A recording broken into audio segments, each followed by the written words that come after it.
त्याची सर्वांची जबाबदारी रवींद्र सोनकांबळे यांच्या बाहेर एवढंच बोलतो आणि थांबतो आणि सर्वांना जय भीम करतो.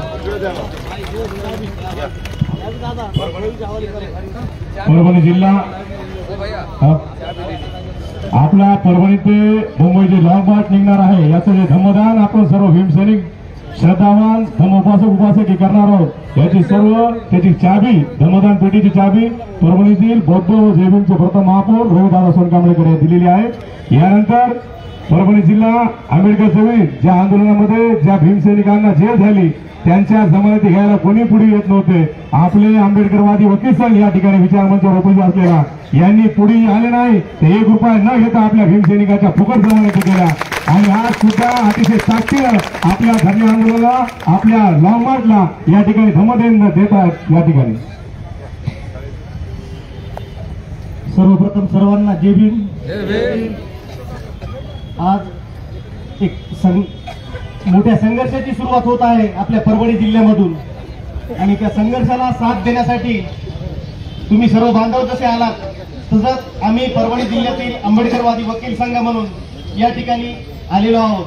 आजपर्यंत आम्ही जे काम केलं ते कोणाला सांगण्याची गरज नाही. आता सुधीर भाऊने सांगितलं की बाबा वकिलांनी हे काम केलं, जामीन केल्या, जे भीमसैनिक आपले अटक केले होते त्यांच्या जामीन केल्या, परंतु यापुढं जो संघर्ष आहे त्या संघर्षाला लागणारी जी रक्कम आहे ती रक्कम जमा करावायची आहे. म्हणून सगळ्यांनी जसं जयंतीला पट्टी गोळा करतात तसं प्रत्येक गल्लीतून पट्टी गोळा करण्यात आली असं मला वाटतं.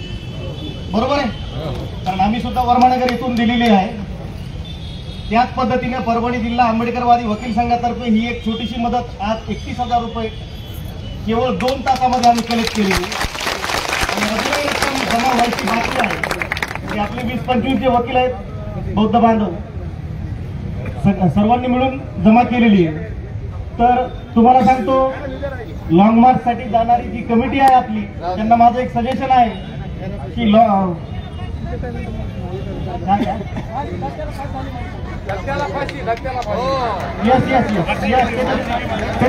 त्याच्यासाठी प्रयत्न करणार आहे. जी आपली कमिटी जात आहे मुंबई मंत्रालयावर त्यांच्यासाठी काही सजेशन सांगण्यासाठी आलेलो आहेत आम्ही की बाबा तिथे गेल्यानंतर मुख्यमंत्र्यांची भेट झाल्यावर काय बोलायचंय, एक कायदेशीर सल्ला म्हणून आम्ही द्यायला आलेलो आहे की बाबा जो आरोपी आला होता त्याला माथेसूर घोषित केलं मीडियानं.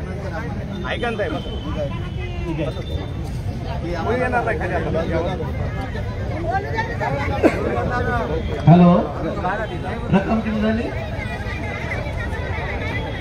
बोलू द्या ना.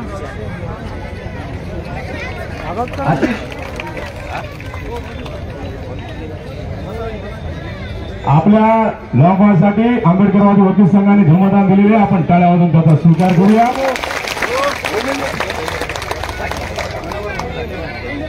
यानंतर परभणी जिल्हा आंबेडकर चळवळीच्या वतीने जे आपलं लॉंग मार्च निघणार आहे ज्याचे नेतृत्व आंबेडकर चळवळीतील नेते लोकनेते विजय वाकोडे साहेब यांच्या विचाराचा वारसा घेऊन पुढे नेतृत्व करणारे आंबेडकरवादी युवा नेते तुमचे माझे आपल्या सगळ्याचे लाडके नेते आशिष भैया विजयराव वाकोडे लॉंग मार्च नेतृत्व यांना विनंती करतो की आपण बोलावं.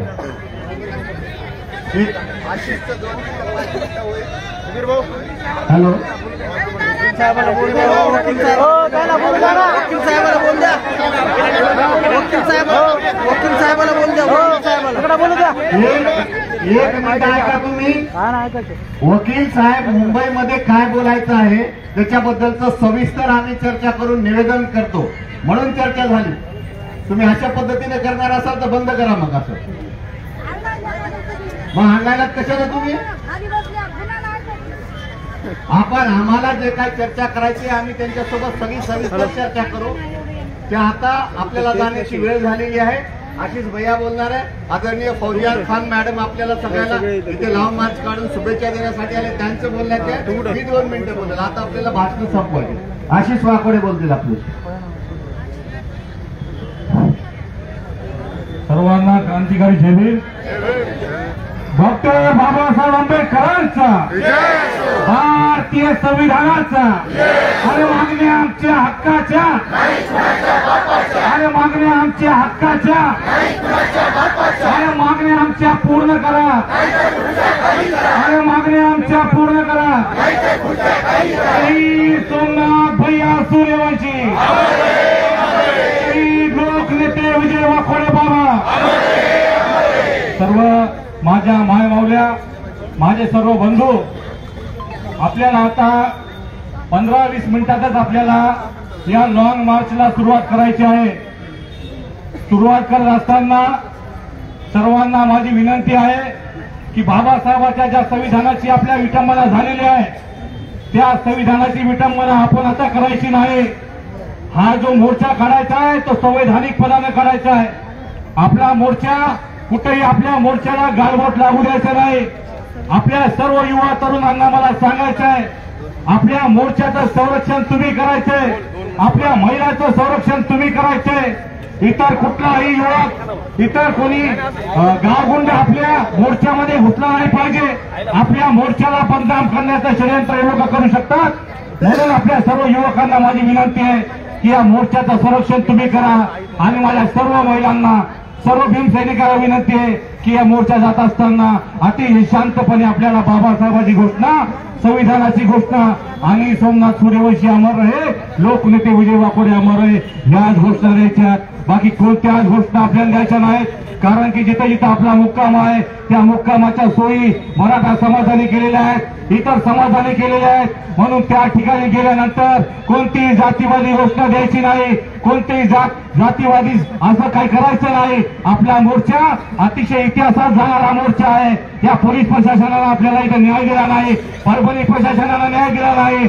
म्हणून आपण न्याय बघण्यासाठी मुंबईला जाणार आहोत.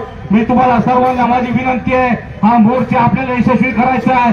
या मंत्रालयावर जायचं आहे, फडणवीसच्या उरावर बसायचंय आणि आपल्या मागण्या पूर्ण करून घ्यायच्या. त्यामुळं सर्वांनी या मोर्चामध्ये अतिशय शांतपणे, आक्रमक आपल्या मनात असलं पाहिजे. संविधान आपल्या मनात ठेवा, आक्रमकता मनात ठेवा. माझ्या मायामावल्याला सांगायचंय, आता रडू नका. आपला हे जो राग आहे, जो असंतोष आहे, जो आक्रोश आहे, तो मुंबईसाठी जपून ठेवा. जेव्हा फडणवीस समोर येईल त्याच्या समोर आक्रोश काढा. इथं करू नका. इथं करून आपण आपले कमजोर आहे हे दाखवायचं नाही. आपण भीमाचे लेकर आहोत, भीमाच्या लेकी आहोत. त्यामुळे हा लॉंग मार्च टू आपल्याला अतिशय यशस्वी करायचा आहे. आणि या पोलीसवाल्यांना, या प्रशासनाला, या मुख्यमंत्र्याला दाखवून द्यायचे की आंबेडकरी समाज, बाबासाहेबांना मानणारा समाज हा संविधानावर चालतो, संविधानानुसार चालतो. हा गावगुंड नाही, हा दंगलखोर नाही, हा दगडफेक करणारा समाज नाही, हा बाबासाहेबांचा शिकलेला समाज आहे. बांधवांनो, हे आपल्याला त्या लोकांना सांगून द्यायचे, त्या लोकांना दाखवून द्यायचे. म्हणून हा मोर्चा अतिशय यशस्वी करण्यासाठी आपल्या सर्वांना एकजुटीने निघावं लागेल. अतिशय एकदम शिस्तीनं त्या मोर्चामध्ये आपल्याला चढायचे. त्या गावगुंडाचं आपल्याकडे लक्ष आहे, परभणी शहरातल्या लोकांचं आपल्याकडे लक्ष आहे, महाराष्ट्रातल्या लोकांचं आपल्याकडे लक्ष आहे. म्हणून आपला हा लॉंग मार्च यशस्वीपणे मुंबईत गेला पाहिजे. मुंबईत मागण्या मान्य नाही झाल्या तर त्या मुंबई बंद करण्याचं काम आपल्याला तिथं जाऊन करायचंय, एवढं लक्षात ठेवा. आणि या लॉंग मार्च आपण कमीत आता नाही झालं 20 मिनिटांमध्ये आपल्या गाड्या आलेल्या आहेत, आपले अँब्युलन्स आलेले आहे, आपल्यासोबत टॉयलेट आहे, आपल्यासोबत मेडिकल सुविधा आहे, सगळं काय आपण सोबत घेतलेलं आहे. त्यामुळे काही काळजी करायची गरज नाही. जे भीमसैनिक मुंबईला जरी येणार नसतील तर सर्वांनी टाकळीपर्यंत तरी यायचं आहे आणि तिथून टाकळीचे भीमसैनिकांच्या सोबत येणार आहेत. आणि जे मुंबई